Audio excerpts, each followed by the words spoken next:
It's that time of year when YouTubers like me tell you all about the stuff they've been using for the entire year, and I'm no different, so here's mine.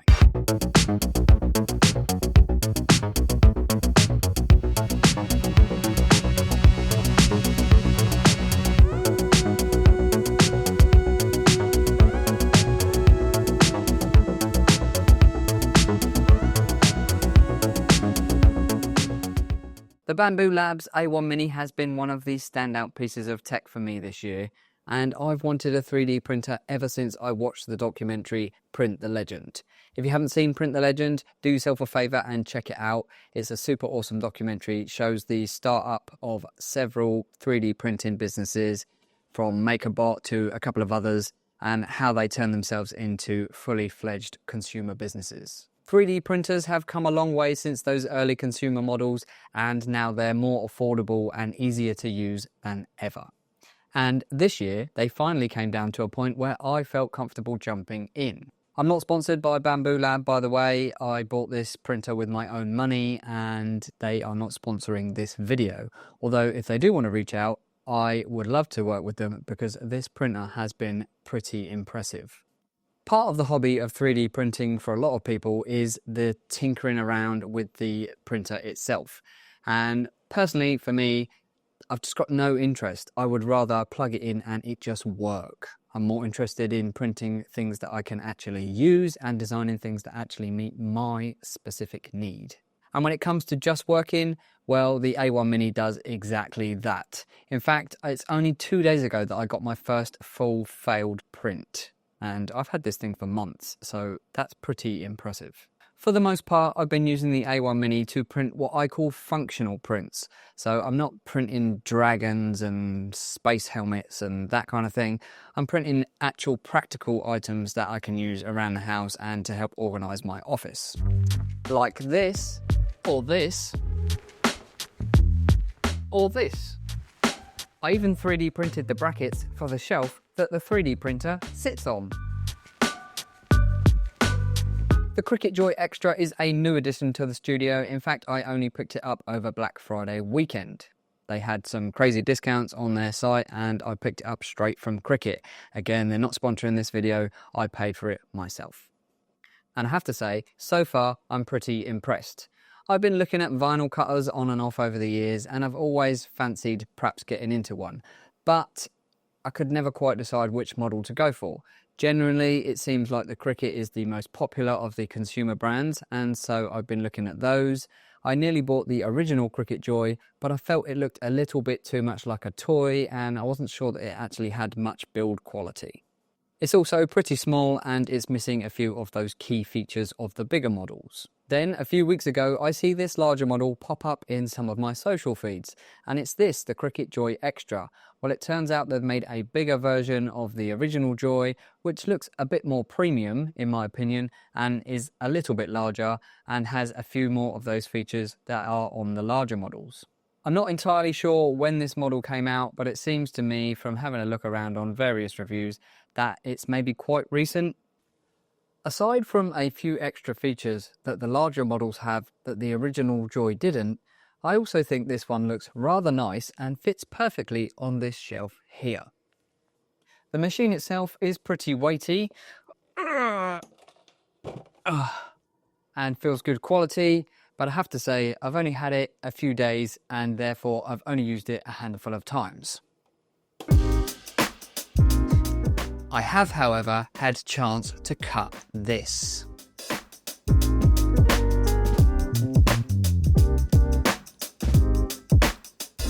I did have an original sticker on this laptop, but I had to change my laptop.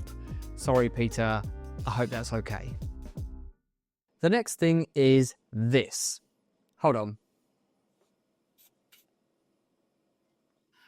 This is the Osmo Pocket 3. And I know it's not a new camera and there are hundreds, if not thousands of reviews on this camera already, but I only picked it up this year and have started using it. You see, previous to owning this camera, I used to shoot all of these videos using this. This is the Fujifilm X100V. And despite taking beautiful images, I can tell you that the V does not stand for video. And if you want to know why I think this camera is terrible for video, but I used it anyway, I will link a video up here and you can go and see for yourself. Suffice it to say that whilst I love this camera, it caused more than a few frustrations when creating these YouTube videos. And in order to try and make these videos easier to shoot, I thought I would have something more simple to use, and that's where the Osmo Pocket 3 came in. And let me tell you, it's been an absolute joy. The hype around this camera is real. It really is as good as everybody says it is. And it actually allows me to create shots that I was unable to do with this thing. Like this one, for example, from my last video. This thing is compact, it's easy to use, and it comes with this handy dandy mic 2, which records the audio directly from here into here with no wires. And you know what? That just makes production so much simpler. It sped up my workflow no end, and hopefully in turn that will mean quicker and better quality videos for you. I have plenty of thoughts about this camera, so if you want my opinion added to the thousands of others that are already on YouTube, just let me know down in the comments and maybe I will make my own. In case you're wondering, by the way, the Canon PowerShot V10, is not as bad as everybody makes out. I don't think, depending on how you're using it. So we may have a video about this coming up soon. So let me know down in the comments if you'd like to see that and what you'd like to know about this camera specifically. I've been daily carrying a flashlight on and off for years now, and up until very recently it was this. This is the Nightcore Tiny 2, and it's an excellent flashlight. It's small, it's powerful with its dual LEDs, and it's got a little screen on it that tells you the runtime remaining. That said, I find that even though it's got a lockout mode on these buttons, I would often get it out of my pocket and it would be drained of battery because it had turned itself on by unlocking itself and, wasting the battery in my pocket. The other downside of this particular flashlight is that it doesn't really have any way to attach it to yourself other than this tiny lanyard hole. So I used to keep a small lanyard on here and then it would live in my fifth pocket, but it hasn't got a clip and you can't attach it to anything, so it was really only a handheld flashlight. I think primarily it's designed to hang on your keys, but I'm not one for hanging things on my keys because I don't want a massive bunch of keys hanging off my belt loop, so it was always going to live in a pocket. So I began to look for an alternative solution to the Tiny 2 and I came across this. This is the Olight Oclip, and you can see it is of a similar size. It's slightly taller, it's a bit thicker, but it's a bit narrower, so probably overall volume is roughly the same size. Just like the Tiny 2, it has a lanyard hole, of which you can see this is the lanyard that was originally attached to this. So it's moved over, and it just allows you to pull it out of your pocket nice and quick. It has similar functions in terms of brightness and the amount of different modes, although this one turns red also, which is quite useful if you needed to use it as, say, an emergency light when you're riding a bike, for example. But this one also, as the name suggests, has a clip, so you're able to clip it into your pocket or onto like a bag strap, your coat, the brim of your hat if you wanted to point down and see what you're doing in front of you. It's got a load of uses to have a clip. That is rubber lined, so the grip on it is fairly strong. It's not very easy to pull off of your clothing, for example, and it just makes it far more versatile than something that doesn't really have any means of attachment that you've always got to hold. The fact that you can clip this somewhere means that you can go hands-free when you're working on something and you need a light source. It's also got a pretty strong spring on it, so if you brush up against it when it's clipped to your bag, for example, it's unlikely to fall off. It also, on the back of it, has a magnet. So if there isn't somewhere to clip it, then you probably can find a magnetic surface that you can attach it to, and again, you can direct your light source where you need it. It only has one button of operation, and I've found the lockout mode to be pretty reliable. It's in a pretty inconspicuous spot, and the button is fairly low profile, so I haven't found that it's been turning itself on and draining itself in the same way as the Tiny 2. And it also comes in this OD green, which looks cool. Despite everything I've just said about the Oclip, It didn't actually last long in my pocket this year, despite being one of my favourites. Let me explain. I also got this as a free gift when I ordered that, and this is awesome. When I say free gift, I mean on top of my original purchase and not the company reaching out to me and giving me free stuff because I make videos. Again, I purchased this. Well, I didn't purchase that because it was free. I purchased this, and everything in the video so far and probably coming up is stuff that I bought and not been given to by the company. This is the Olight iMini 2, and this might just be the perfect EDC flashlight in my opinion. First of all, it's small. I mean, look at how small it is. Even compared to the Tiny 2, it's a tiny bit longer. It's about the same thickness, bit fatter maybe because it's round, but it's probably half the width, and it's super light. So this is really light, but it's really small. It also comes in the same color as the clip, which is nice, so they match. It doesn't have the same amount of functions as either the Tiny 2 or the Oclip. It has one function and one brightness level, which means it's super simple to use. I think that is 50 lumens, but that is great for just regular day-to-day usage of a flashlight. Searching underneath something, looking into somewhere. It's plenty of output for most general situations. It's USB-A rechargeable, which might sound a bit of a downside given that most things are USB-C, but the way it does it is pretty genius. So it hangs off of this clip here, which comes with it, not the lanyard. I attached that. That's from a Belkin AirTag clip, but the clip comes with it. You take it off the clip. There's then this little silicone cover. You remove that cover, and then the USB-A is actually attached, and you can plug that into any standard USB-A port, and it will start to charge. That means you've always got a charger on you for this flashlight. Again, I think this is probably designed to hang on your keys, which is why it's got this clip, and then you would put that on a normal split ring and hang it on your keys. And the reason it is the way it is for how it works, and that is why I have attached this lanyard to it. So normally I would loop this long lanyard through my belt loop, and then this would hang in my pocket through the belt loop. And then when I need it, I can pull the whole thing out, and check this out. The way this works is absolutely genius. All you need to do to operate it is to pull on the front part of the flashlight. As soon as you pull it off, that's it, it's on. So you can see the whole time it's detached, it's on, and then as soon as you reattach it, it turns itself off. How good is that? That is so good. Super quick. So it's hanging in my pocket. I whip it out, I pull it, I look for what I need to, reattach it, back in the pocket, job done. It is so good to have something that quick to operate. You don't even have to think. You think, oh, I've just dropped something. Let me have a look. Done, back in the pocket. How good is that? The reason this is the iMini 2 is because they used to have one that was the original version, and I think the way the charging port worked was slightly different. No, in fact, I think the first one didn't have an included charging port, and you used to have to unscrew the base and put in like a little coin battery. And so once it ran out, it was kind of a pain to put new batteries in it. So now it's rechargeable. Just plug it in, and it lasts for quite a long time.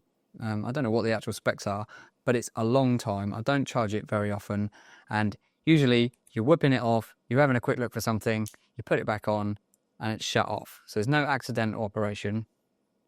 You know when it's on, and you know when it's off. Just magnets, man, they're so good. It's just perfect. The additional benefit of it being a magnet is that, again, same as the other light, you can attach it to something metal and you can leave it there while you're working on something, and then when you're done, take it off, put it back, and it turns itself off. Genius. I've got several of these now. Okay, final couple of things for 2024. Last EDC item for me is these. These are the Fiskars. Not that Fiskars, not the company that tried to make cars and didn't, or they do, or Not that Fiskar, I don't think. Fiskars folding scissors. Now, the reason I carry folding scissors every day is because I've had this particular Leatherman for something like 20 odd years, and this is no longer made anymore. It's discontinued, and it has scissors, fold out, full size, not full size, but compared to sort of like a Swiss Army knife, large scissors that you can use like normal scissors pretty much. And as much as I love this tool, the scissors have started to get a bit rattly, and I'm thinking at some point, if I lose this or it breaks, I can't replace it because, like I say, it's really old and they're discontinued. So at some point, I think I'm going to replace this with probably just a small folding knife because it's got a little knife on it. So I'll probably end up with a small knife. And then I've been carrying these instead because I like that larger size of scissor. And these ones are great. They fold out. They've got proper handles on them that you can get your fingers in. They're really sharp. They're actually bigger in terms of the blade size compared to the Leathermans. And so far, I've been super impressed with these. These have cut through some quite thick material compared to what these are kind of probably a bit blunt because I've had them for so long. Probably need sharpening, but they've kind of lost their shine. These are super cheap. I think these are probably about 10 or 15 quid. They're easy to get hold of. They've got a little lanyard hole, which I've attached some paracord to in a matching colour. And because they're predominantly plastic, they're super light, they fold up small, and they are an absolute game changer if you like to have scissors on you, but you don't want, you know, one of those Victorinox kind of set of scissors that are really fiddly and tiny. These are kind of more like, say, not full size, but maybe like a child size scissors, and they're really good. So highly recommended these. Finally, the last thing I've been enjoying using this year is this. Obviously, this is not from this year. This is over a decade old iPod Nano 7th generation. If you want to know more about the reason I use this, I will link a video up here that I just made on the iPod Nano. But suffice it to say, I've been using this to escape the streaming services on my phone. I cancelled Spotify a while back, so I haven't been annoyed by Spotify Wrapped because I didn't have one. And I do have YouTube Music, and I use it occasionally, but mostly for podcasts. And everything else I've been playing through this iPod, which is super small. It's super useful. Everything can be done, although it's touchscreen, that you would want to do by using the physical controls on the side. You can still get accessories for it. This case is brand new. I bought it a couple of weeks ago. It's super satisfying to go back to an iPod. It probably needs a new battery, although it lasts reasonably long. Definitely long enough for me to do a run. Something like a 10 or 15k. There's plenty of battery life for that. It connects perfectly to my AirPods, and it weighs barely anything. It's tiny, it fits in my shorts, and I would highly recommend thinking about getting a iPod in 2024 or 2025. By the time this comes out, it will basically be the next year. Think about it. Why don't you go back to owning your music and having a dedicated music player rather than letting streaming services keep recommending stuff that you don't actually want to listen to? I mean, the shuffle on Spotify is absolutely atrocious. Anyway, those are a few of my favourite things for 2024. Let me know your thoughts down in the comments. Are any of these your favourite things? Have you got any alternate suggestions for some of the things that I've been using? Thank you for watching, and I'll catch you in the next one.